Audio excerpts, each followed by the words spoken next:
자, 그 다음에 봐야 될 게 이제 문법 요소와 효과의 활용이라고 해서 우리가 이제 일단 문법 요소라고 많이 하는데 이거는 고1 때도 여러분들 배웠던 거고 우리 생활과 많이 관련되어 있는 거기 때문에 여러분들이 좀 잘 알아두실 필요가 있습니다. 오늘 생략을 할게요. 자, 가다를 활용하여 대화의 미지근에 알맞는 말을 써봅시다. 자, 이제 우리 교실로 갈까? 조금만 놀다 삐리리. 이제 곧 점심시간이잖아. 빨리 삐리리. 우리 말을 끝까지 들어봐야 한다라는 말이 있어. 속담이에요. 이는 국어의 문장에서 제일 마지막에 오는 종결 표현의 중요성을 얘기하는 거예요. 종결 표현 어떻게 하느냐에 따라서 이 종결 표현에 따라서 뭐가 결정이 되지? 문장 종류가 결정이 돼요. 종류 결정. 그죠? 이러한 국어의 종결 표현이 구체적으로 결정하는 것은 종결형 어미에 의해서 이거에 의해서 결정이 되죠. 국어의 문장은 종결 어미의 형태에 따라 보통 평서문, 의문, 명령문, 청유문, 감탄문 이게 문장 종류죠. 그죠? 나뉜다. 뭐 이건 여러분들이 아는 거예요. 그렇죠? 아는 건 뭐 이렇게 중요하지 않습니다. 자, 평소문 화자가 청자에게 특별한 요구하는 바가 없어. 뭐 개념이죠. 요건 특별히 요구하는 바가 없이 하고 싶은 말을 단순하게 하는 진술한 문장이에요. 그 다음에 의문문은 되게 화자가 청자에게 질문하는 문장이야. 되게 그렇다는 얘기지. 그래서 이 의문문은 우리가 요거 출제 가능성이 있다는 얘기야. 시험 문제. 그럼 의문문의 종류는 뭐가 있지? 판정 의문문이 있고, 판정은 어떻게 하는 거야? 답을 요하는 거죠. yes냐 혹은 no냐 라고 답할 수 있는 거. 그런 의문문은 판정 의문문. 그 다음에 설명 의문문 있지? 설명은 말 그대로 설명 요구하죠. 설명 요구. 그죠? 그 다음 여기 옆에 나와 있네요. 수사 의문문은 수사는 설명을 요구하지 않아요. 대개나 명령이나 감탄을 얘기할 때 효과를 나타낼 때. 자, 여러분들 집에서 엄마가 많이 하는 잔소리가 뭐야? 야, 방 좀 치워라. 이렇게 명령적인 어조로도 하지만 엄마가 이제 니네들하고 싸우기 싫어 그러니까 좋게 야, 방이 조금 더 깨끗하면 어떨까? 자, 그런 얘기 하시죠? 그건 yes냐 no냐가 아니죠? 설명하라는 얘기가 아니죠? 이런 것들은 수사하는 겁니다. 그래서 이게 종류가 뭐 나올 가능성이 있다라는 거. 그 다음에 명령문은 화자가 청자에게 행동을 하도록 강요하는 거죠. 어떤 행동을 하도록 강요하는 문장을 우리가 명령문이라고 하는 거. 뭐 이 정도는 아는 건데 중요한 것은 명령문의 대표적인 어미가 뭐뭐 해라의 형태잖아요. 그죠? 요 해라의 형태는 여기 청유문도 그렇고 청유문의 대표적인 거는 뭐뭐가 자잖아요. 그죠? 얘네들은 어디에는 쓰일 수 없어? 어디 뒤에는 붙을 수 없지? 형용사 뒤에는 붙을 수가 없어요. 형용사 뒤에는 쓸 수 없다라는 거 이거 기억해 주셔야죠. 그죠? 자, 우리 예쁘자. 우리 아름다워라. 너 아름다워라. 어색하죠? 그죠? 그런데 이제 이 라 같은 경우는 문학에서 이런 경우 뭐뭐 하리라 이렇게 쓰이는 경우가 있어요. 예를 들어서 어른님 오신 날 밤 구배구배 펴리라. 라로 끝났잖아. 명령 적어줘야? 아니지. 그거는 뭘 대신해? 뭐뭐 하겠다라는 의지를 나타낼 때 감탄형이랄까요? 알았죠? 그러니까 형태는 이거지만 감탄형으로 쓰일 수도 있다라는 거. 오, 아름다워라.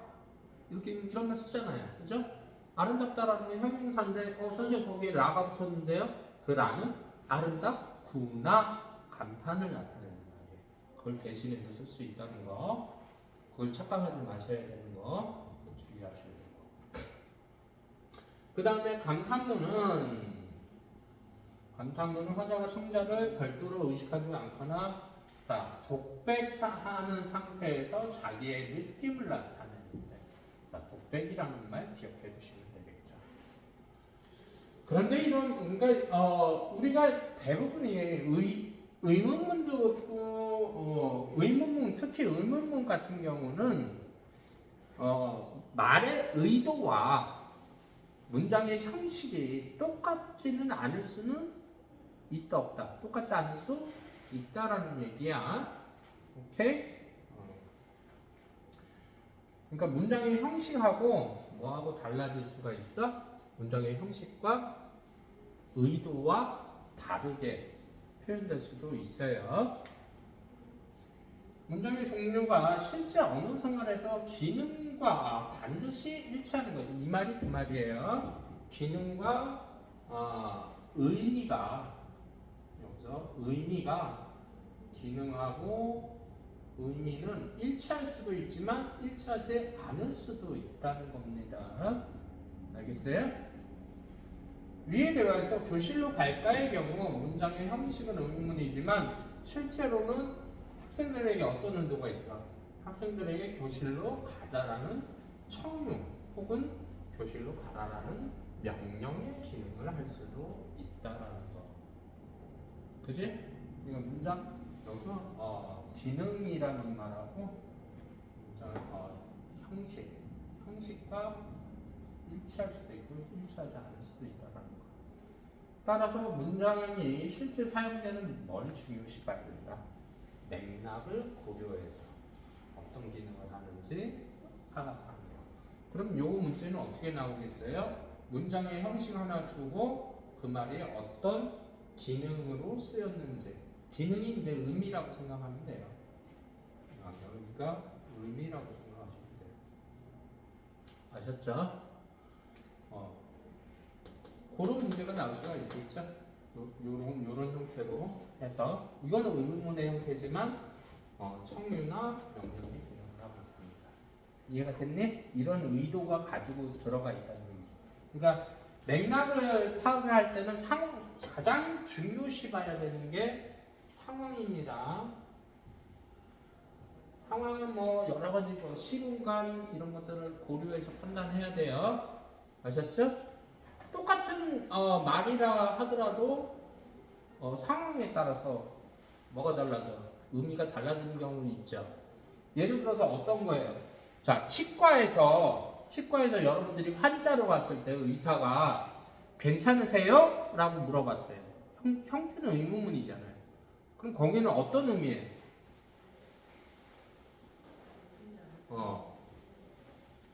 이가 괜찮으세요? 아픈 거 어떠세요? 뭐 이런 의도가 있는 거지. 아프지 않으세요? 뭐 이런 얘기가 되겠죠. 그런데 똑같은 괜찮으세요가 식당에서 사장이 손님에게 괜찮으세요? 이 말은 무슨 뭐가 괜찮다는 거야? 맛이 괜찮으세요? 이런 의도죠. 알았어? 그러니까 그걸 얘기하는 겁니다.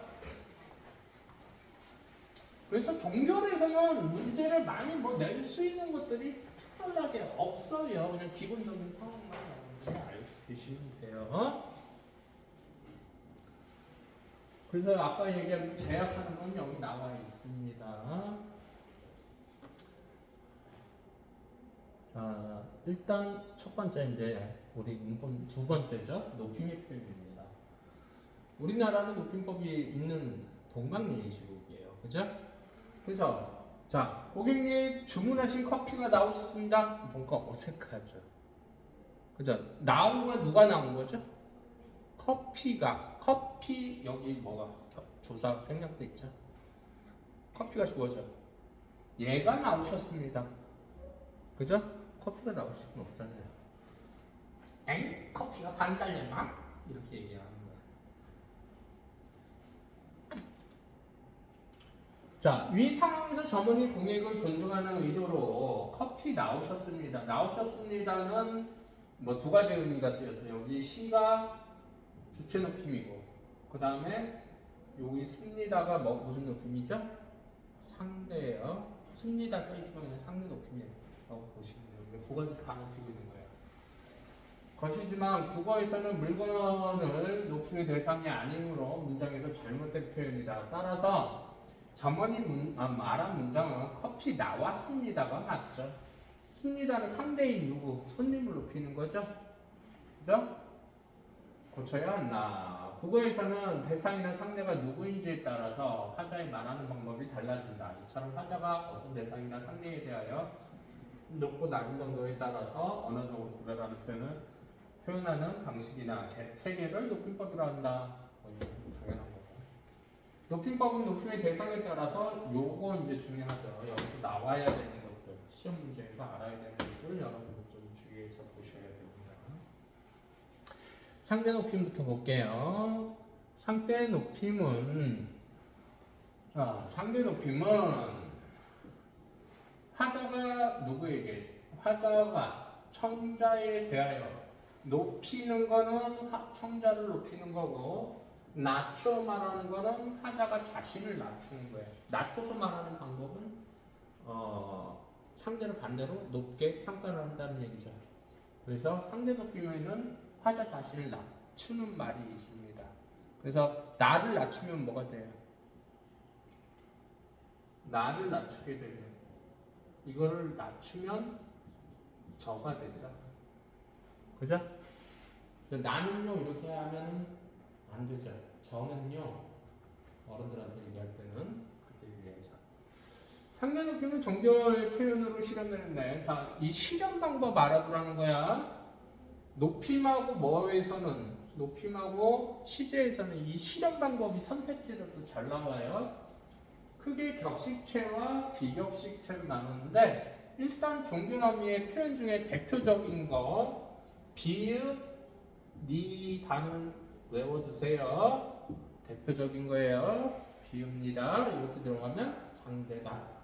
일단은 그 다음에 격식이라는 형식이 있다는 얘기고, 비격식은 형식이 없는 거예요. 따라서 격식은 주로 공식 석상에서만 쓰이고, 비격식은 친분 관계를 나타내는 친할 때 쓰는 거예요.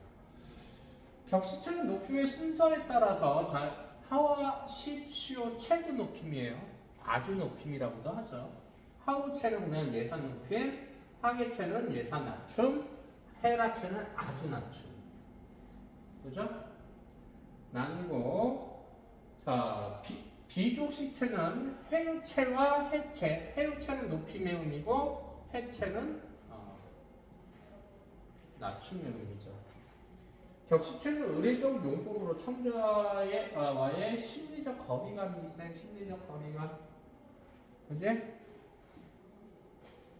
이거에 반해서 비격식체는 격식을 덜 차리는 상황에서 하여 청자와의 심리적 거리감을 가까운 것을 나타내. 이건 뭐 했던 거고요. 그래서 요 표는 요 표 나와 있는 경우들 있죠. 그 표는 요즘 잘 안 내는 추세입니다. 그죠? 아마 그거를 하게 되면 뭘 하라는 거야? 질문해 줄 수도 있어요. 질문해 줄 때 빈칸 문제로 낼 수는 있어요. 아셨죠? 빈칸 문제로는 낼 수는 있는데,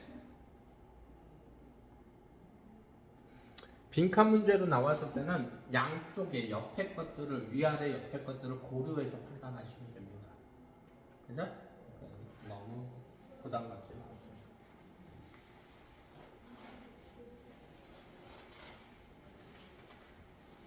승리라는 표현가 대부분 뭐예요? 아주 높임이죠? 그죠?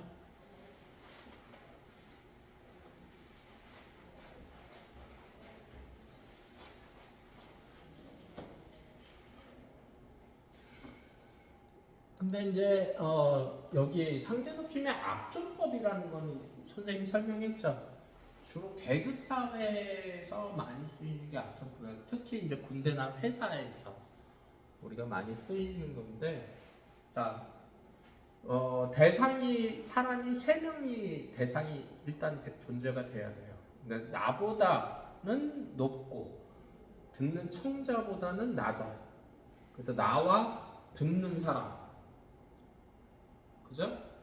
이 나보다 높은 사람을 얘기할 때는 이 듣는 사람이 항상 최고 기준이 되는 거예요. 그래서 이 사람보다 낮으면 나보다 높다 하더라도 이 사람을 낮춰서 얘기하는 게 압존법이라고 했어요. 그래서 군대에서 상병이랑 2등병이 대화를 할 때 1병이 화장실 갔을 때 김일병님 화장실 가셨습니다. 이렇게 김일병 나한테는 높잖아요. 그러니까 높인다고 그렇게 높이면 돼야 안 돼요. 상병보다는 낮죠. 그러니까 김일병 화장실 갔습니다가 맞는 거예요. 아셨죠? 그런 것들을 압존법이라고 하는데 요즘은 이제 어떻게 그런 것까지 지켜버려서 잘 안 쓰이는 경우가 많습니다. 대학교 가셔도 교수님한테 국문과 출신은 교수님이라는 말을 안 써요. 교수님은 직책을 높인 거기 때문에 선생님이라는 말을 쓰는 게 맞는 거예요. 표준적으로. 근데 요즘은 이제 그게 일반화돼 있어서 높이면 의미를 갖지만 국문과 애들은 이제 그런 거 하면은 선배들이 뭐라고 해요. 교수님한테도 교수님 선배님 어디 갔습니까? 교수님이 누구 어디 갔냐고 물어봤을 때 그 선배님 어디 가셨는데요? 이렇게 얘기한단 말이야. 그러면 안 되는 거야. 그럴 때는 이제 선배님도 이제 높임의 의미를 담고 있기 때문에 누구누구 이름을 부르는 거예요. 누구누구 어디 갔습니다. 이렇게 얘기하는 게 좋아요. 참고로는 알아두세요. 그 압존법은 요즘에 안 나오는 추세입니다. 맞죠? 자, 주체 높임이 이제 조금 실현 방법이 복잡하죠. 주체 높임은 개념은 스스로의 주체, 즉 뭐를 얘기하는 거죠? 주어 문장에서는 주어를 높이는 거라고 보시면 돼요. 자, 스스로의 주체가 하자보다 나이나 사회적 지위 이거 어차피 뭐 이건 높이면 의미니까요. 사용하는 거는 알겠죠. 자, 기본적으로 스스로의 선언하는 게 자, 요게 첫 번째 실현 방법. 이 실현 방법은 외우고 계시는 게 좋아요. 선어말 어미 의시가 붙으면 실현이 돼요. 선어말 어미가 있는 것은 유일하게 주체 높임밖에 없다. 그지? 그래서 문제에서 상대 높임에 대한 설명으로 적절한 것은 해가지고 뭐 선어말 어미 어쩌고 저쩌고 나오면 틀린가요? 상대 높임은 선어말 어미가 없죠. 그죠? 실현되거나 부수적으로는 주격 조사, 자 조사께서 자 이게 두 번째죠. 실현 방법 쓰이기도 하며 주어 명사의 세 번째 자요 님이 붙는 것도 뭐다? 주체 높임이다. 그죠? 그래서 선생님, 뭐 어머님, 그죠? 사장님 이런 거. 그 다음에 네 번째는 계시다, 주무시다 등의 특수 어휘를 통해서 실현되기도 한다. 이 네 가지는 기억을 하셔야 되는데, 자 여기서 시험 문제 조심해야 되는 거, 이 특수 어휘 1번과 4번 특수 어휘와 선어말 어휘 이 시가 들어갔다고 해서 우리가 얘하고는 좀 구별을 해야 되는 단어가 있어요. 그 대표적인 게 뭐라고 그랬어요? 주무시다가 아니라 드시다는 조심하셔야 된다고 그랬죠. 여기서 1번과 4번 중에 요 드시다는 자 이거 기본형을 몰라서 애들이 많이 틀리는 거예요. 기본형은 이걸 낮춰서 얘기하면 먹다가 아니에요. 기본형이 들다가 되는 거예요. 들다. 여기에 이 시는 특수어휘가 아니라 들다의 선어말어미 시가 되면서 높임의 대상인데요. 그래서 얘는 선어말어미로 말해야 돼요. 그래서 얘 무슨 문제로 특수어휘로 드시다가 들어가 있으면 틀린 겁니다. 요거 하나 또 여러분들 주의하셔야 되고, 그래서 보통 이 시가 들어가서 말이 된단 말이에요. 시가 들어가서 들다. 근데 드시다는 들다라는 기본형을 애들이 모르고 있어서 틀리는 경우가 많은 거예요. 그러면 선생님 여기서 주무시다고요. 주무시다 말고 여기서 하나 우리가 생각을 해봐야 될 게 잡수시다도요. 잡수시다라는 말 쓰잖아요. 여기서 이 시를 빼버리면 잡수다라는 말도 먹다의 높임말이 되는 거예요. 얘는. 그치? 잡수다는. 그러니까 얘는 높임의 대상이 바로 되는 게 아니라 잡수다는 1차적으로 먹다를 뭘로 높이면 잡수다라고 높일 수 있는 겁니다. 1차 높임이 되는 거고, 이걸 한 번 더 높여서 잡수시다라고 되는 거예요. 그런데 웃긴 건 뭐냐면 이제 이걸 문법적으로 지금 설명할 수가 없는 겁니다. 우리나라 문법으로. 요 시는 기본적으로 선어말 어미란 말이에요. 선미란 말이야.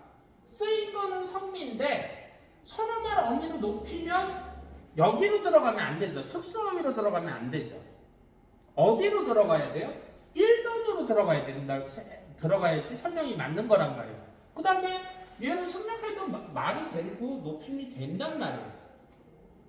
그지? 그러니까 이거는 문법적으로 설명할 수가 없는 겁니다. 그럼 1번으로 가야 되는데 우리 실제로 문법에서는 무슨 어휘로 가? 특수어휘로 본단 말이야.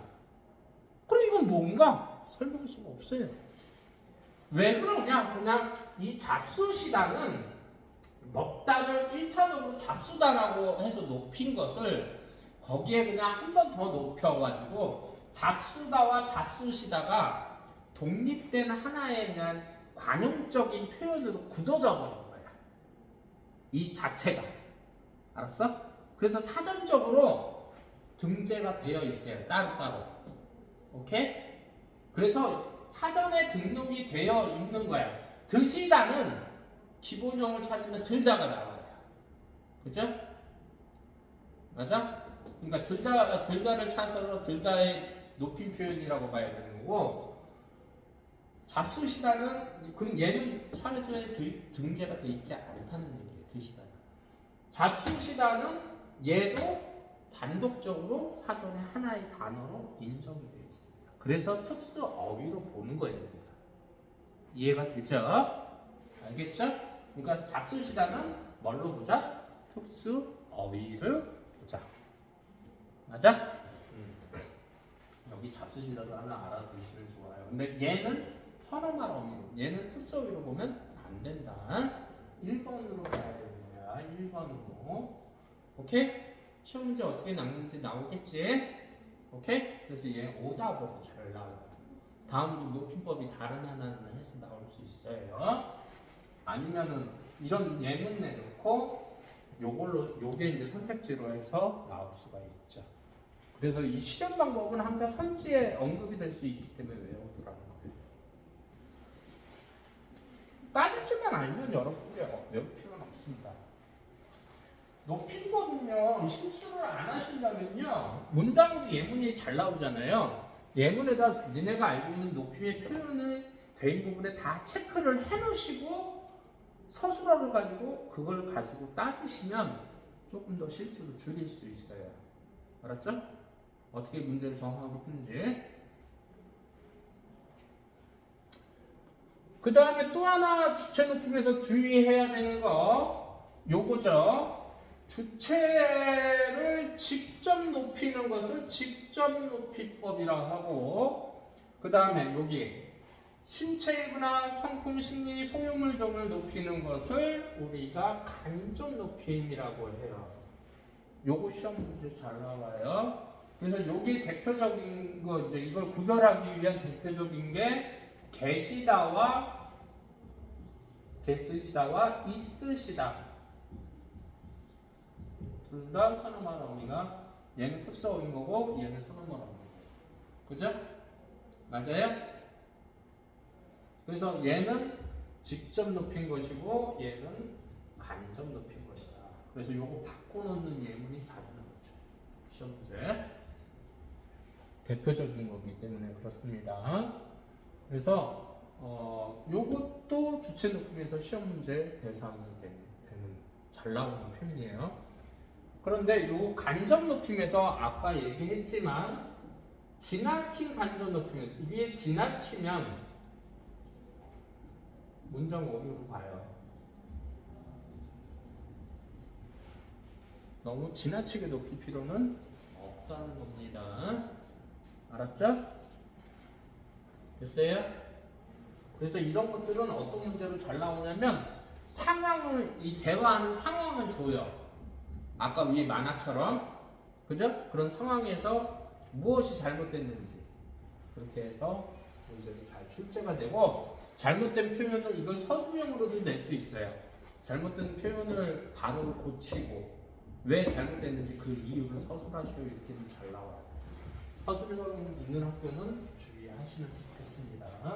바로 고치는 문제에 잘 나옵니다.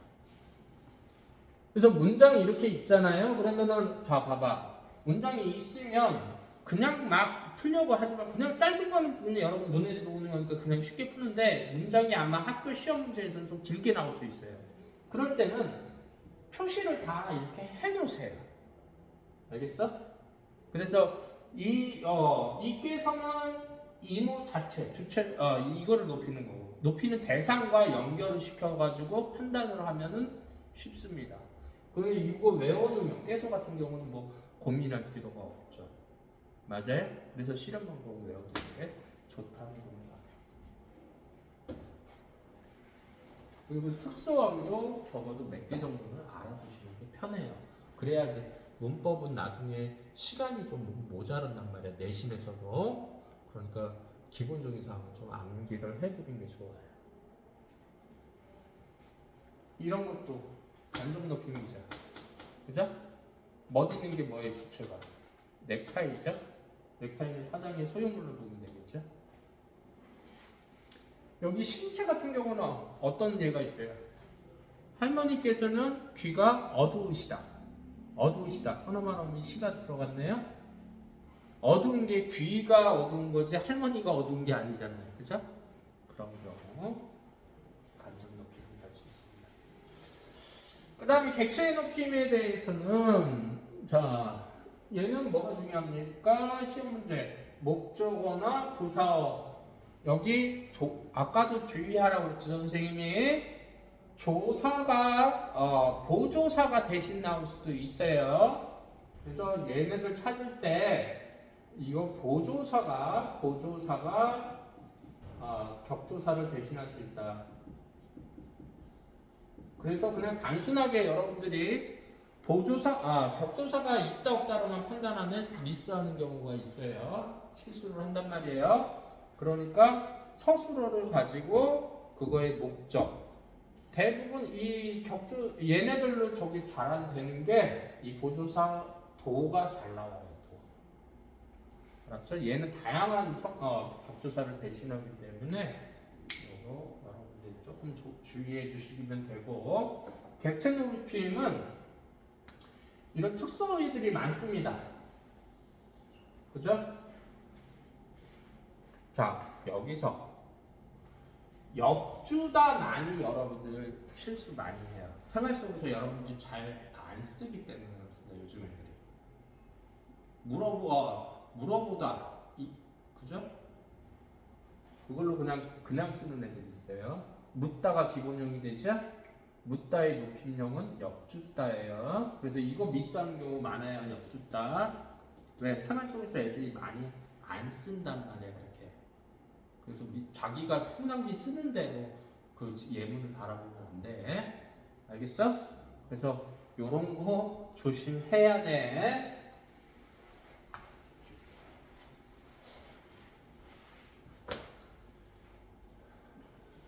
자, 그 다음에 볼게요. 요런 것들은 여러분들이 문제 풀어보시고요. 그 다음 이제 시제인데요. 시제 문제 푸실 때는 이제 사건시하고 발화시가 나오는데, 이거는 문제가 많이 나오는 형태가 예문 5개 주고 시제를 다르게 설명한 것은 그렇게 해서 내는 문제가 많아요. 그러면은 이제 예문에 사건시가 바라시보다 나중에 일어났다, 먼저 일어났다, 뭐 이런 식으로 해서 선택지가 5개 나오면 니네가 그냥 눈으로만 보면은 어떻게 된다고 했어? 헷갈린다고 그랬지? 그러니까 이런 문제는 만약에 예문 5개 주고 1에서부터 기억에서 뭐 미음까지 예문 주고 이거에 대한 시제를 물어보는 문제 쓸 때는 선택지 1번부터 5번까지가 그 예문에 대한 해설이 나왔을 경우, 이럴 경우에는 옆에다가 이렇게 화살표를 해놓고 가운데다가 그냥 발앗이라고 여기 발이라고 써놓고, 자 먼저 나왔다 그러면 왼쪽에다 점 찍으면 되고, 그제? 나중이나 뒤에 뭐 이런 말 나오면 나중, 뒤 뭐 이런 말 선택지에 나오면 오른쪽에다 찍어주면 되는 거야. 사건시를. 알겠어? 그래서 이쪽이면 과거고 이쪽이면 미래고 같으면 현재고. 그죠? 요렇게 따져주는 게 편해요. 몰라서 틀리는 게 아니에요. 이 선택지가 비슷하게 나오니까 말로 너네들이 순간 헷갈린단 말이에요. 그래서 틀리는 경우가 많아요. 그러니까 요렇게 5개에다가 표를 그려가지고 간단하게 이렇게 바라보면 쉽게 답을 얻을 수 있어요. 그냥 눈으로만 보면 이거는 실수를 많이 합니다. 그러지 마라.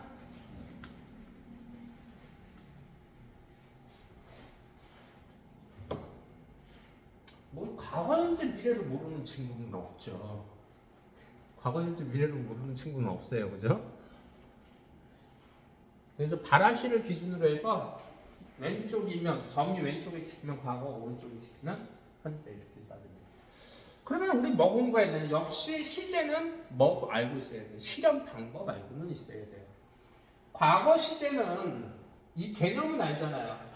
이렇게 나온단 말이야. 사건시가 바라시보다 앞서다, 뒤서다, 뭐 나중에 나온다, 먼저 나온다 이렇게 나오기 때문에 헷갈리는 거예요. 사건시가 바라시보다 앞선다라는 거니까 왼쪽 오른쪽. 앞서면 왼쪽. 오케이? 그렇게 찍어놓고 보면 안 헷갈려.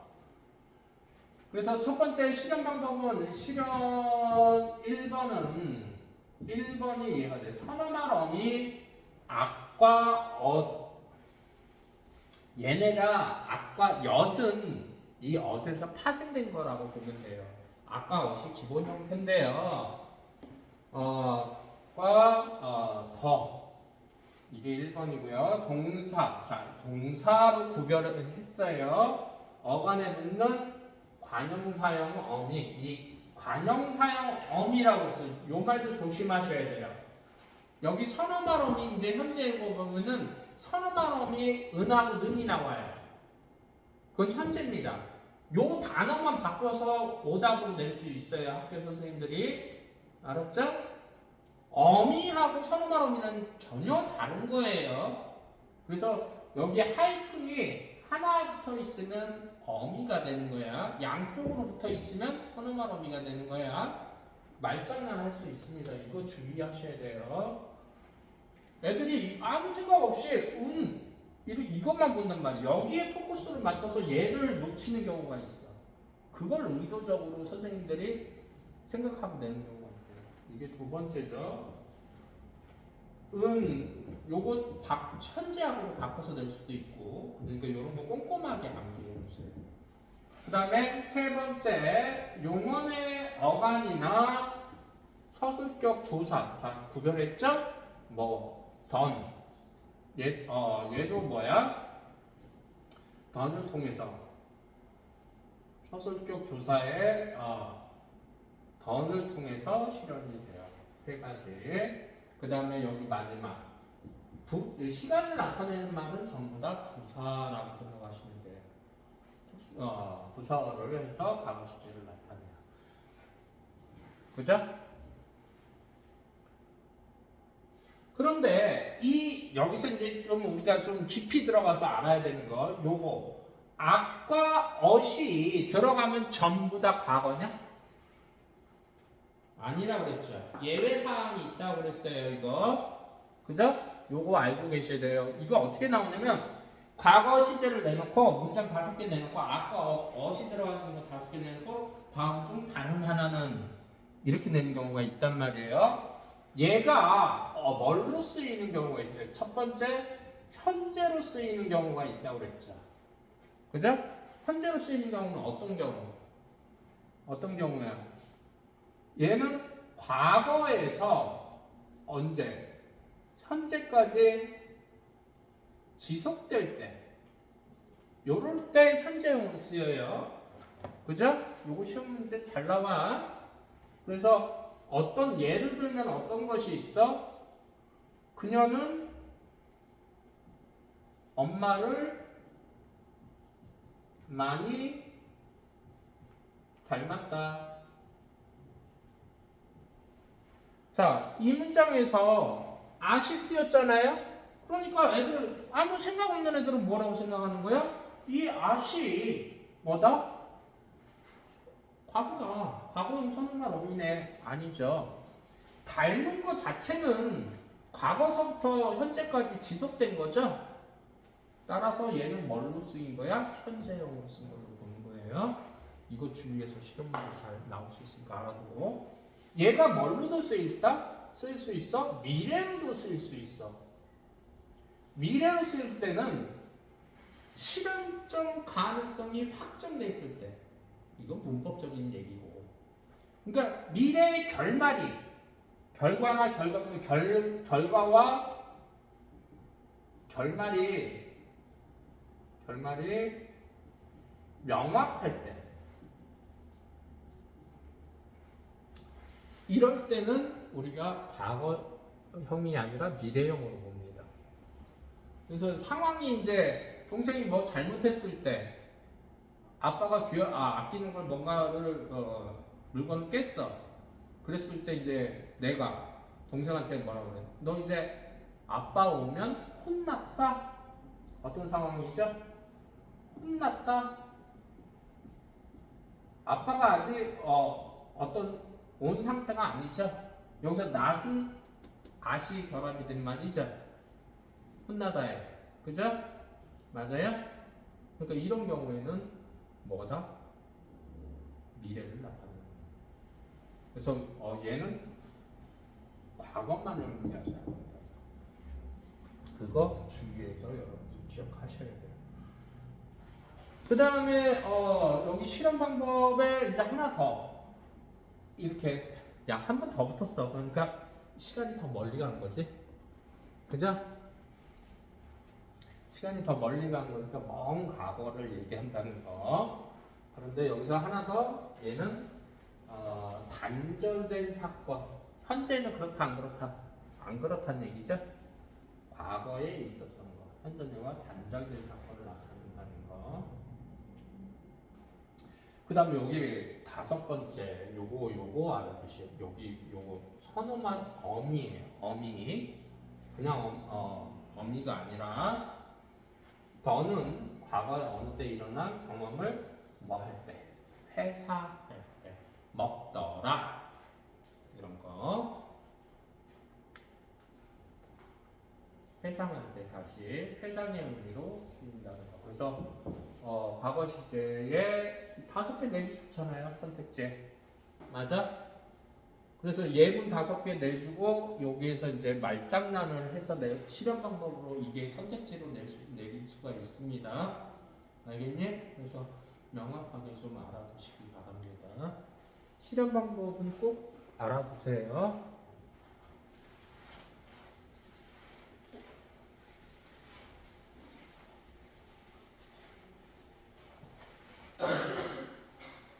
선생님이 학생들이 많아서 이 강의실이 울리지만 않으면 문법할 때 좀 방방 뜨는 스타일인데 막 목소리가 되게 커서 지금 조곤조곤 얘기하니까 이것들이 응? 선생님 지금 되게 조곤조곤 조신하게 얘기하는 거야.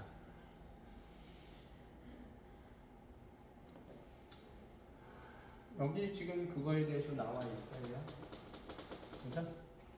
너무 나가 아스파 오세리 이런 것들 여러분 체크하면서 보셔야 돼요. 나와 있네요. 그죠? 선생님들이 자습서에 저렇게 나와 있으면 저는 잘 내세요, 예문. 그래서 요런 예문 주고 아까 그 실현 방법에 어떤 것들이 이 실현 방법을 선택지를 설명하는 것 중에 이제 말만 살짝 바꿔서 내는 경우가 많아. 그래서 명확하게 알아보라. 자, 현재 시제는 일치하는 거고, 뭐, 이거는 뭐, 현재 시제는 이렇게 개념 알아두면 되고, 자, 실현 방법 역시 알아둬야 돼요. 자, 1번이 실현 1. 자, 동사야, 동사. 그지? 용어에서 동사에서는 선어말음이에요. 는이나 니은이 붙으면 현재. 선어말음이 요런 말 조심해. 왜? 관형사형 어미라고 쓰면 안 된다는 얘기죠? 맞아요? 그 다음에 여기 관형사형 어미가 나와요. 그죠? 그 다음에 두 번째 요걸 따로 끊어서 관형사형 어미 는이 쓰이는 경우도 현재. 아까 어디? 위에서는 관형사형 어미 뭐 쓰였죠? 는이 아니라 니은이었죠? 그러니까 은이 써야 되는 거예요. 알겠니? 그 다음에 세 번째, 요번에는 형용사하고 서술격 조사가 나눠져요. 조사에서는 관형사형 어미 은이 쓰입니다. 그죠? 자, 요거 어디하고 헷갈리면 안 되겠어요? 과거하고 헷갈리면 안 되겠죠? 과거는 동사 형용사 나눴어, 안 나눴어? 안 나눴지? 그지? 근데 형용사하고 서술격 조사냐 아니냐를 따져야 돼요. 그죠? 요거 헷갈리면 안 되겠죠? 맞아요? 과거하고 헷갈릴 수 있어. 주의하셔야 돼요. 과거하고. 알았지? 그래서 선택지 헷갈리면 안 돼. 나 왠지 불안하지? 헷갈릴 것 같은 느낌? 맞아가지고 올 거지? 그 다음에 형용사하고 서술격 조사는 선어말 어미는 없어요. 현재를 나타내는 말은 그냥 형용사하고 서술격 조사는 기본형 자체가 현재가 돼요.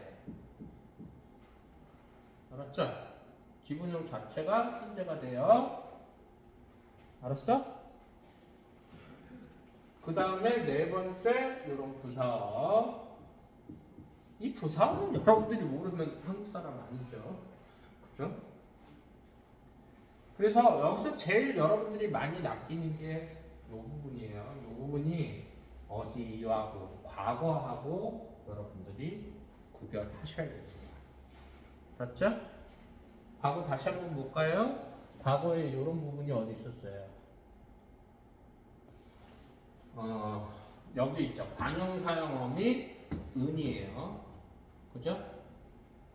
여기는 이 관형사형어미는 여기는 뭐죠? 동사예요. 동사. 아까 거기는 어디예요? 형용사와 서술격 조사. 얘가 다르죠.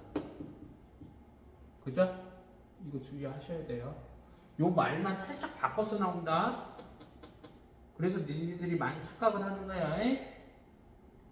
알겠어? 제발 요번에 요거 말장난 해서 나왔을 때 넘어가면 안 돼. 여기는 동사고 동사에 붙은 건 과거야. 알았어? 형용사에 붙는 거는 현재야. 형용사는 서술격 조사. 알았어?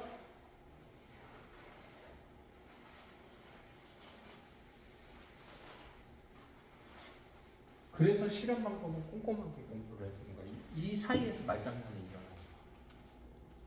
알았지? 있는 자의 복이 있나니 쌤 한번 믿어봐. 응? 이것도 현재도 어떤 분야 형태로 잘 나와요? 자, 요렇게 예문 5개 내놓고요. 요런 식으로 5개 내놓고요. 밑에처럼.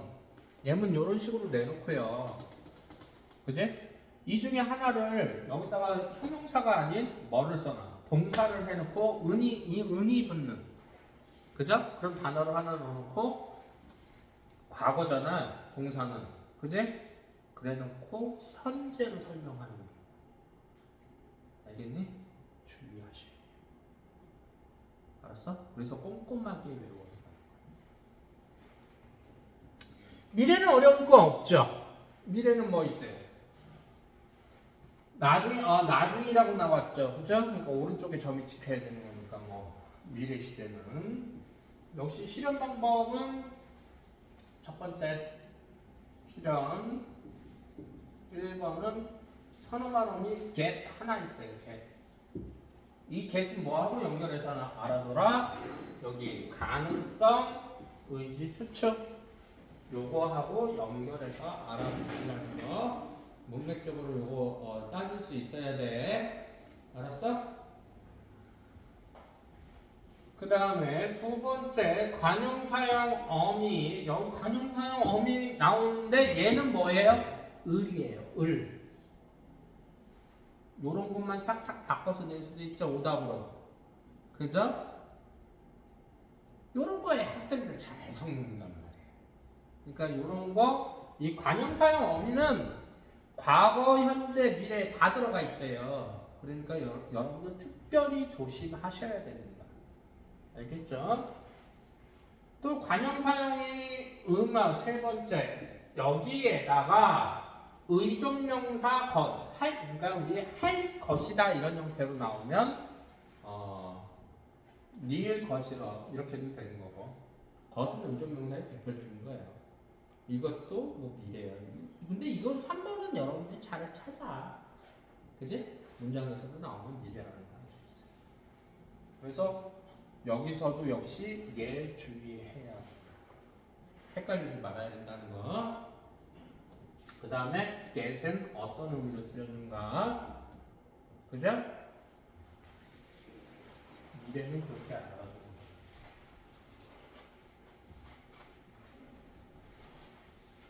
선생님이 오늘 주의해야 하는 거는 꼭 여러분 다시 한번 체크하셔야 돼요. 머릿속에 있는지 없는지. 그치? 안 그러면 내일 시험 문제에서 실수할 수 있다는 거야. 자, 그 다음 거 봅시다. 동작상이 이제 시제하고 같이 병행해서 잘 나와요. 그러니까 한 문제에서 얘하고 시제하고 같이 물어보는 문제도 잘 나옵니다. 동작상은요, 말 그대로 기준이요. 이 동작에 있는 거예요. 시제는 시간의 기준인 거고요. 기준점이 달라요. 근데 간혹 가다가 학생들이 이런 경우가 있습니다. 동작상에서 완료는 무조건 과거다 이렇게 생각하는 애들이 있어요. 아닙니다. 시제하고 완료는 똑같을 수도 있지만 다를 수도 있어요. 그러니까 그렇게 아예 고정관념을 가지고 문제 풀면 답이 안 보이죠. 그죠? 그래서 두 가지 완료냐 진행이냐를 나타내는데 국어에서는 주로 보조용어를 사용하여 동작상을 표현한다는 거 기억해 놓으셔야 돼요. 그죠? 자, 여기 이거는 외우자. 그냥 이거 외우는 게 편해요. 고 있다는 진행상. 그 다음에 라 가다. 그죠? 그 다음에 버렸다는 완료. 그 다음에 있다. 요거는 외워두는 게 그냥 편해요. 알았죠? 오케이? 외워두는 게 편해. 이 고 있다는 중의적인 의미도 쓸 수 있어요. 진행형으로 쓸 수도 있고 상태를 나타내는 말로 쓸 수도 있어요. 의미상. 그죠? 그는 교복을 입고 있다는 건 입고 있는 상태를 말하는 것도 되죠. 그러면 또 어떤 의미로든 잊고 있는 중인 것도 될 수 있죠. 그죠?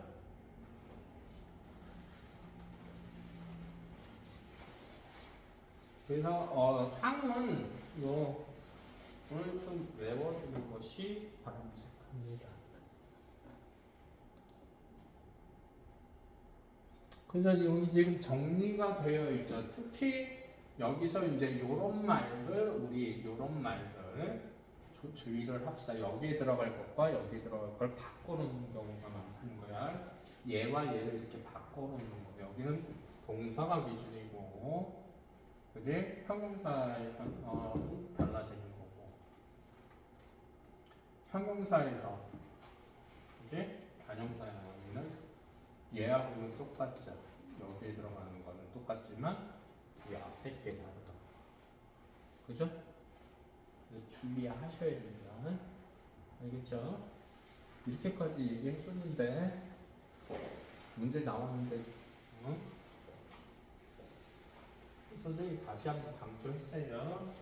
그래서 요거는 기본적으로 실현 방법은 외우고 계셔야 됩니다. 이런 거 바꾸는 거는 뭐 어렵지 않잖아요. 그죠? 자, 이게 이제 복잡하다고 했어요. 그죠? 이건 좀 많이 알고 있어야 돼요. 필요가 사고.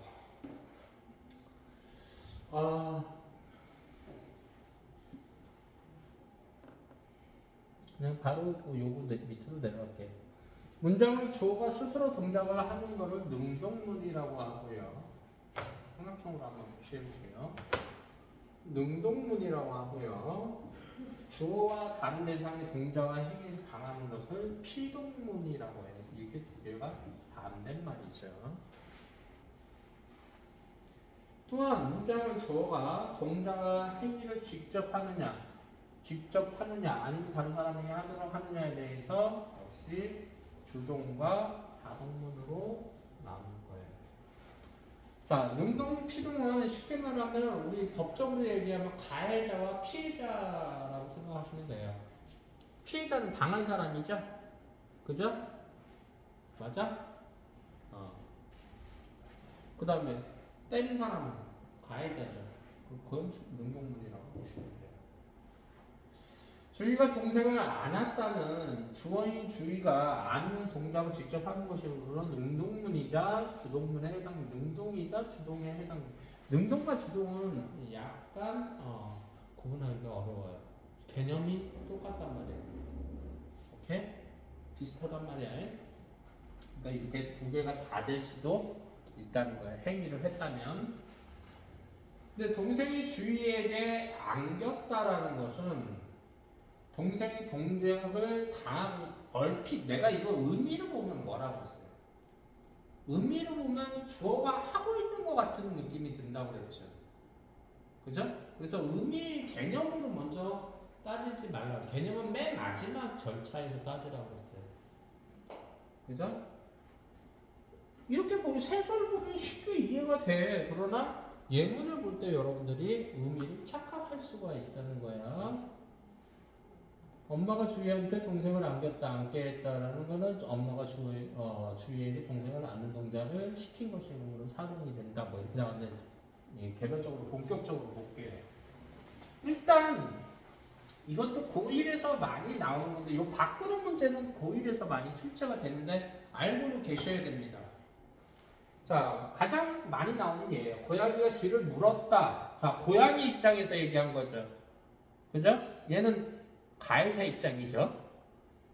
그죠? 그럼 쥐 입장에서 얘기를 한다면 자, 목적어가 뭘로 와? 이 목적어가 주어로 왔고요. 그죠? 그 다음에 주어가 부사어로 왔죠?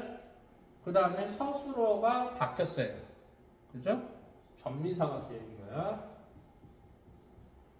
혹은 통사적 어휘가 쓰일 수도 있어요. 그죠? 자, 해설 보면 위문장에서 물다는 기본형은 항상 능동이라고 생각하면 돼. 자, 다시 기본형은 뭐다? 능동이다. 물었다의 기본형은 물다죠. 그죠? 능동이라고 생각하면 돼요. 피동사이다. 피동사는 능동사의 어근에 전미사, 피동전미사, 이히, 이거 우리 외웠잖아, 그지? 맞아? 이런 거를 무슨 피동이라고 그래? 접사가 들어가 있는 거, 전미사가 들어가 있는 거를 우리가 파생적 피동이라고 하잖아.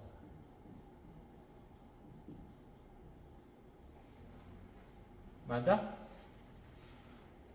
파생적 피동이라고 해. 그 다음에 피동물을 만드는 경우는 파생적 피동만 있는 게 아니죠. 무슨 피동도 있어요? 긴피동이라고 해서 풀어서 얘기하면 긴피동이고 그냥 한자로 얘기하면 통사적 피동이 있어요. 같은 말이에요. 근데 바뀔 때는 아까 설명한 거, 그죠? 그 다음에 조사로 바꿔주면 되고, 그 다음에 여기 되다, 어지다, 여기서는 되다. 그런데요, 기본형에 어지다가 들어가는 경우가 있어요. 떨어지다. 떨어지다의 기본형은 합성어로 하나, 떨다와 지다가 결합이 된 합성어예요. 그래서 그걸 하나의 단어로 보죠. 거기서 어지다는 피동으로 보면 안 됩니다. 전미사로 보면 안 돼요. 통사적 피동으로 보면 안 돼요. 기본형이 어지다가 들어가는 거는 그냥 그 자체에서 우리가 활용을 해야 되기 때문에. 왜 우리 단어의 직접 연소법 있었잖아. 떨어지다의 기본형은 떨어지다야. 그죠? 맞아? 활용을 하면 떨어지다, 떨어지고, 떨어지니. 여기까지가 뭐로 들어가요? 어간으로 들어간 거기 때문에 이 뒤에 되다가 와도 이중피동은 아니라는 겁니다. 알았어? 이중피동 문제도 잘 나온다고 그랬죠? 선생님이 그래서 뭐 중요시 한다고 했어? 기본형에서 어간을 반드시 찾으라고 그랬어요. 그냥 니네 형태론적으로 보면 예를 들면 떨어지게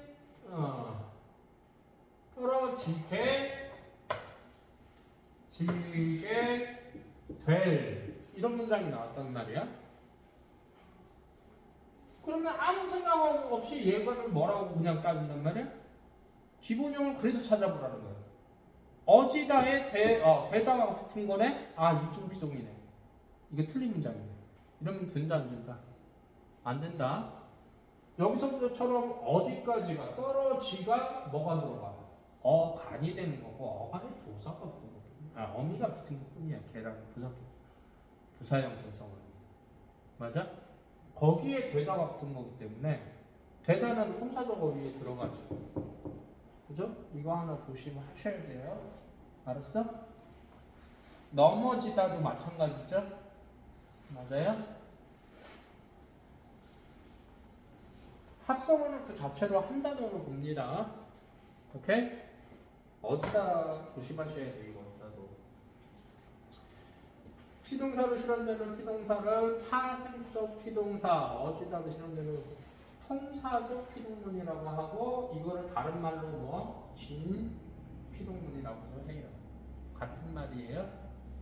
자, 통사적인 거는 어디하고 상관이 없어. 사동하고 겹치는 부분이 없죠. 그래서 선생님이 이거 다시 한번 강조하지만 알려주는 방식대로 루트를 가지고 어떤 패턴을 가지고 기억해두면은 안 헷갈린다고 했어요. 의미로 하다 보면 여러분들이 헷갈릴 수가 있어요. 처음부터 하면. 그래서 첫 번째가 뭐야? 피동과 사동 구별하는 방법. 피동과 사동 구별법. 첫 번째는 통사적 어휘 유무라고 했지.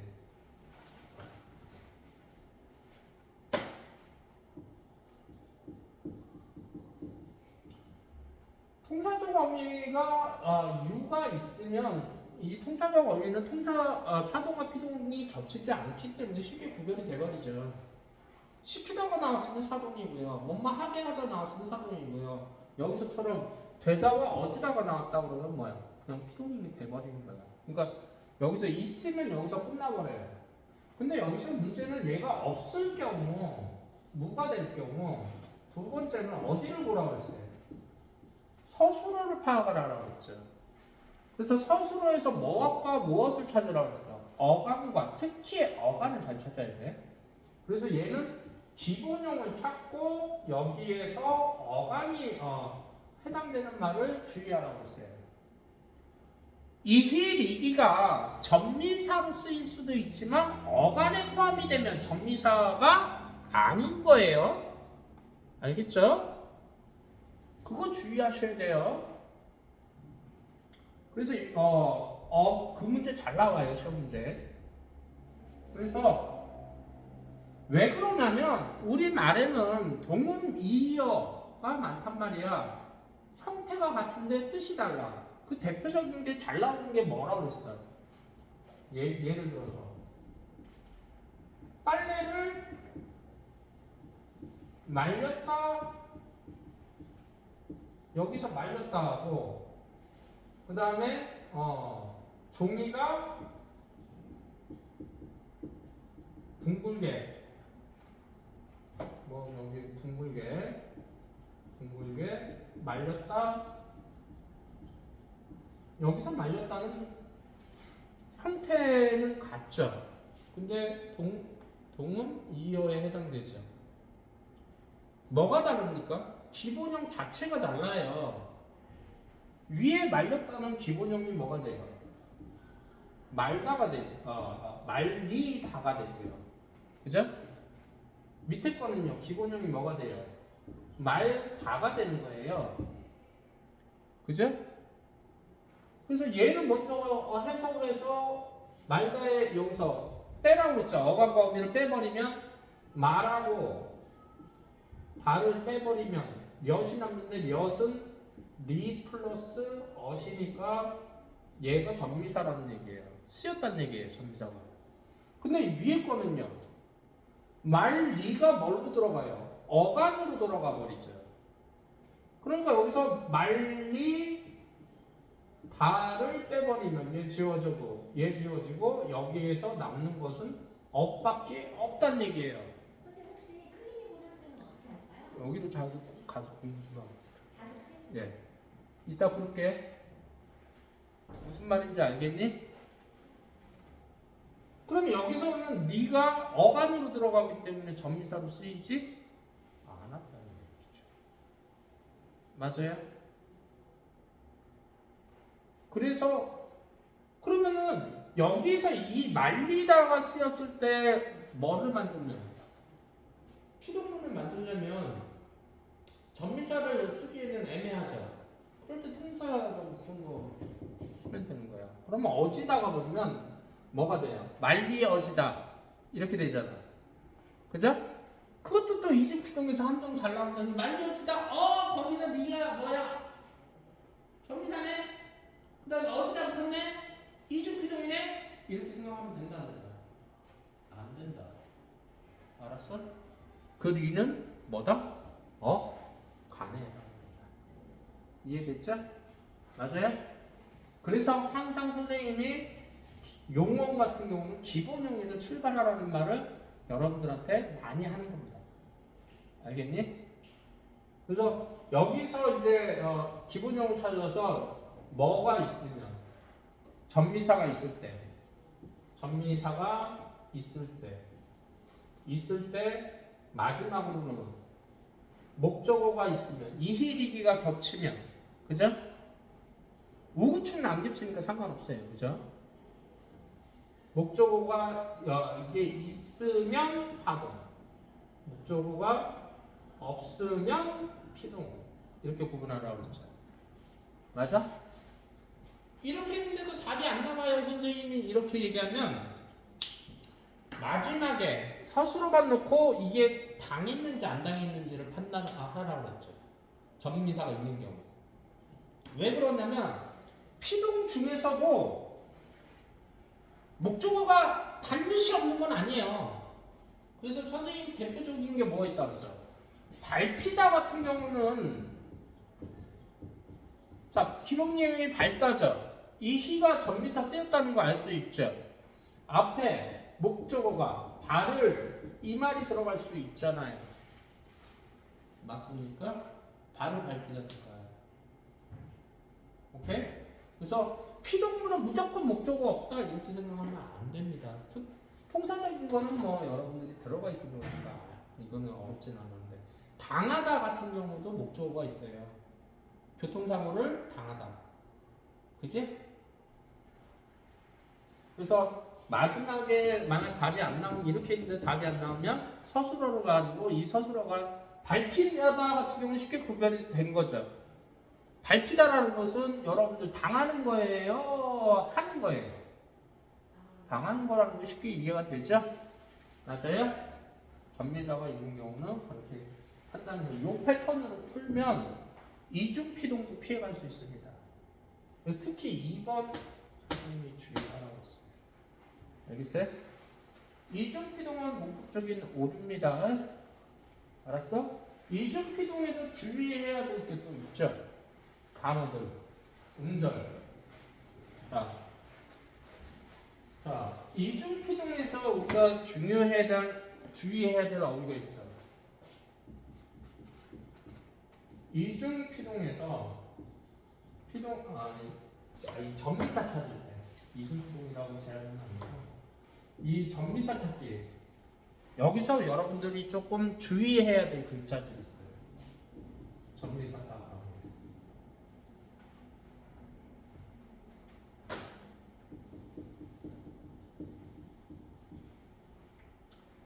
자, 첫 번째가 1번이 엿입니다. 엿은 단순 과거로도 쓰이지만 이 플러스 어수로도 쓰일 수 있어요. 그죠? 예를 들면 하였다라는 말이 있고 보였다라는 말이 있어요. 그지? 얘는 아무 생각 없이 애들이 뭐라고 한다면 그냥 과거를 나타내는 선어말 어미다 이렇게 생각해 버린단 말이야. 얘는 지금 선생님이 엿은 뭐에서 파생됐다고 해서 아시나 어세 형태에서 파생된 거라고 얘기했지. 그게 원형이라고 생각하면 된다고 그랬지. 그러면 엿 대신에 아까 어시 쓰일 수 있느냐 없느냐를 보면 돼요. 자, 어떻게 해봐? 하았다 말 돼? 말 돼? 안 되지. 그런 말 없지. 하없다 말 돼? 안 되지. 그러니까 쉽게 말하면 여기에 아시나 어세 이게 교체가 안 되면 이거는 그냥 과거로 쓰인 거야. 과거 선미로 쓰인 거야. 선어말로. 알겠니? 그런데 여기는 봐봐. 아시나 어스 똑같이 대입을 해봐. 보았다가 돼버리죠. 맞아요? 굳이 원형이 되는데 엿을 썼다는 얘기는 이 엿은 어떻게 돼 있다는 거야? 이 플러스 엇이 결합이 된 것이다 이런 얘기야. 오케이? 이해가 됐어요? 그래서 이가 뭐가 되는 거야? 전미사가 쓰인 거야. 그래서 요거 오답으로 잘 나와요. 보였다. 두 번째, 이 어미 여 같은 경우는 이 플러스 어가 결합이 된 경우가 많죠. 그죠? 우리 의문할 때 이가 첨가됐거나 뭐 이렇게 돼 있는 경우. 그래서 여기서 이가 전미사로 쓰이는 경우가 많아요. 그러면 쓰여졌다. 예를 들어서 쓰여졌다. 이거 이중 피동일까요? 아닐까요? 우리 아무 생각 없으면 어떻게 됩니까, 저거? 이중 피동이 아니라고 생각한단 말이죠. 많이 쓰고 있기 때문에. 근데 분석을 해봅시다. 기본형 쓰다야. 쓰다니까 얘하고 얘는 필요가 없겠죠? 그죠? 그러면 이 여는 뭐가 결합이 된 말이라고? 이 플러스 어가 결합이 된 거고 이는 전미사예요. 맞아요? 그 다음에 여기서 저세 자 여기 어가 남죠. 어는 지 어따죠. 맞아? 어지다가 쓰인 거야 안 쓰인 거야? 쓰인 거죠. 그래서 얘는 이중 비동인 거야. 오케이? 그래서 여도 조심하셔야 돼요. 알겠니? 그냥 문장을 읽어보면 아무 어색한 느낌이 없죠. 그 사람은 훌륭한 인재로 쓰여졌다. 그죠? 이해가 됐니?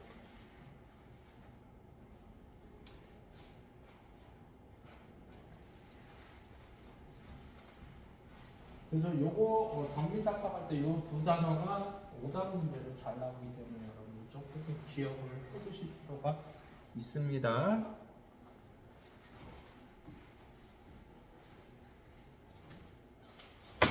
사동도 그 형태는 똑같아요. 파설적 사동과 통사적 사동. 근데 이제 여기서 이제 바꾸는 게 있죠.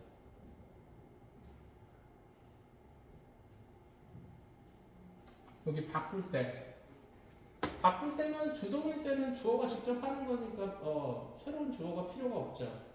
근데 그 주어가 당함을 당할 때는 새로운 주어가 필요로 하죠. 맞아? 근데 사동이 될 때는 새로운 주어가 필요로 합니다. 그래서 목적어는 그대로 쓰고요. 주어가 부사어로 바뀐다는 거. 그 다음에 새로운 주어는 여러분들이 만들 필요는 없어요. 주어지겠죠. 그 다음에 통사적인 거 시키다. 이것도 우리 많이 했던 거야. 뭐뭐게 하다 두 가지 있어요. 그죠? 자 여기 통사적인 거에서 요 앞에 얘 들어가 있죠? 그죠? 그냥 시키다라는 단어도 있죠? 맞아? 요 하이픈이 들어간 거는 정미사라고 하고 얘가 그냥 단일어로 쓰이는 경우가 있어요. 그냥 하나의 단어로 그거하고 다른 거야. 하이픈이 들어갔다는 건 전미사로 쓰였다는 얘기. 다른 말과 붙여 써야 된다는 얘기야. 그럼 띄어쓰기를 해야 돼, 안 해야 돼? 안 해야 돼. 오케이? 그러면 여기 전미사에 시키다는 얘하고 결합할 수 없는 말이 있다고 그랬지. 그 자체 의도 자체가 주어가 할 것이라는 걸 주동의 의미를 가지고 있는 단어들이 오면 저 시키다가 붙으면 안 돼요. 그래서 우리 생활에서 대표적인 거 한 네 가지만 외워주자. 그래서 소개, 가공, 실현, 그 다음에 어떤 거? 교육. 시험 문제 잘 나오는 거. 얘네들은 자기가 직접 하겠다는 의미를 가지고 있어요. 근데 우리 생활 속에서 야 내가 여자친구 하나 소개시켜줄게.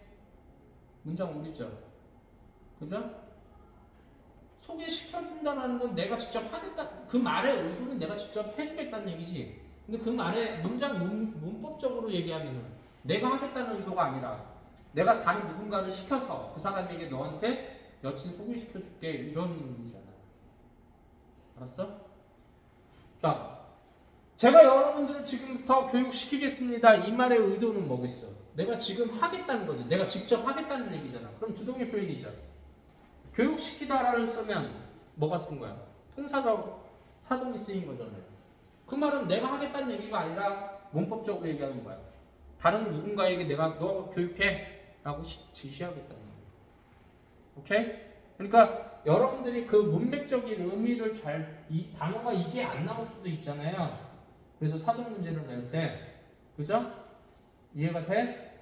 그럴 때는 문맥적인 의도가 직접 주어가 하겠다는 의도에 시키다가 붙은 건지 아니면 다른 누군가에게 지시하고 있는 건지를 가지고 따지시는 겁니다. 오케이?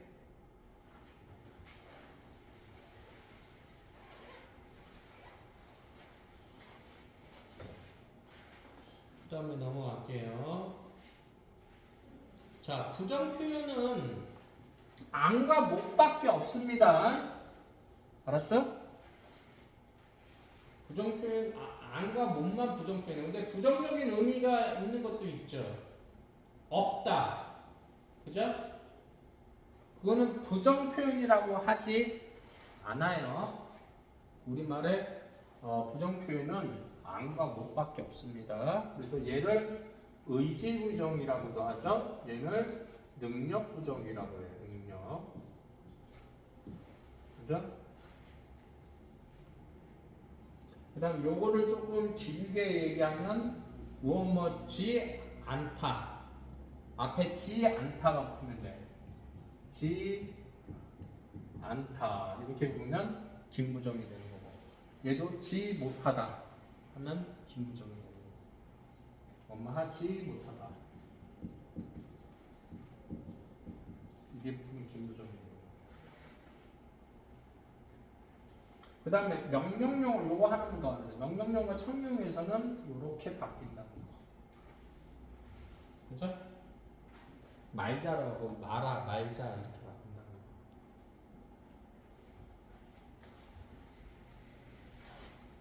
자, 능력 목부정을 쓰게 되면 반드시 뭐가 합당한 이유가 있어야 된다고 그랬어. 알겠어? 그래서 숙제를 안 한 것과 숙제를 못 한 것은 다른 이유, 분명히 다르죠. 문법적으로. 안 한 거는 내가 하기 싫어서 안 한 거고, 못 한 거는 외부적 요인 아니면 능력 부족 때문에 못 한 거고. 이유가 있단 말이에요. 그래서 국어 선생님들이 못했다고 그러면 뭐라 그랬어? 왜? 물어본다는 거야. 안 했다고 그러면 그냥 아무 말 없이 빡빡빡. 그치?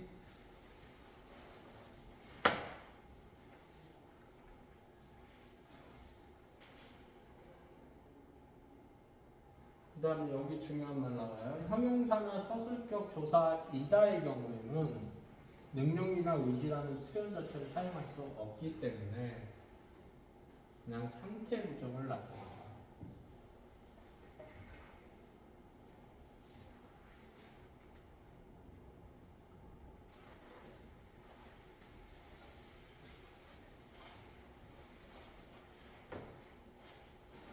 됐죠? 부정문. 그 다음에 부정문의 범위가 어려운 경우가 있어요. 그래서 여기 이거 같은 경우는 동생이 책을 안 읽었다라는 거는 책 자체를 부정할 수도 있고요. 뭘 부정할 수도 있어요. 동생을 부정할 수도 있다는 얘기예요. 범위가 애매한 경우가 있어요. 그러기 위해서는 뭐를 하래요? 강세를 주어서 구분하는데 우리가 사실 강세를 주어서 하니? 그지? 한국 사회에서는 강세가 그렇게 문법으로 쓰이지 않아. 그 다음에 요거죠. 보조사. 그냥 요거는 문법적인 이론이니까 선택지에 나오면 여러분들 알아두세요. 그 범위가 이중적으로 해석이 됐을 경우에는 어떻게 해야 된다? 이중성을 해소하기 위해서는 강세를 주어 구별하거나 또 하나는 뭐다? 보조사를 사용할 수 있다는 거.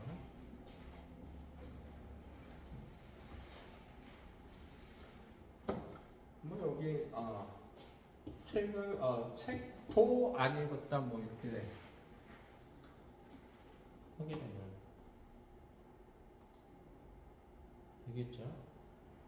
책만 읽었다 그러면 책을 강조하는 거겠죠? 자, 인용문은 이게 형식은 이제 더 이상 설명 안 해도 될 거야. 이거 직접 이거 간접이잖아요. 그런데 이제 우리 여기서 낼 문제는 하나밖에 없다고 했어요. 뭐를? 이 직접을 라고라는 말을 라고를 뭘로 바꾸는 거? 고로 바꾸는 거. 직접을 바꾸는 거. 거꾸로 이렇게 바꾸는 거. 그죠? 여기 고려사항이 있죠. 고려사항. 고려사항은 뭐? 첫 번째 지시어. 지시어 있으면 다 바꿔줘야 되죠? 그죠? 그 다음에 뭐, 높임. 그 다음에